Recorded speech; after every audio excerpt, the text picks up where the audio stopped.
Untuk mencapai herd immunity atau kekebalan komunal, 70% warga sudah divaksin.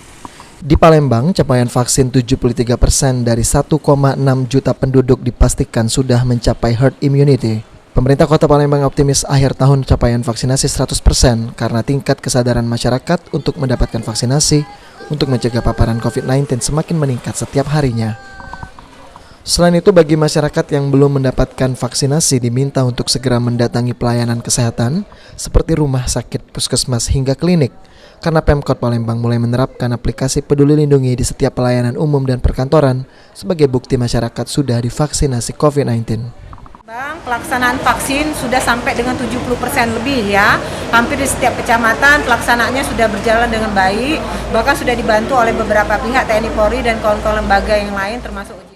Meski Palembang sudah mencapai herd immunity, pemerintah Kota Palembang tetap menghimbau masyarakat disiplin menerapkan protokol kesehatan, memakai masker, mencuci tangan dan menjaga jarak. Abidin Riwanto, PAL TV.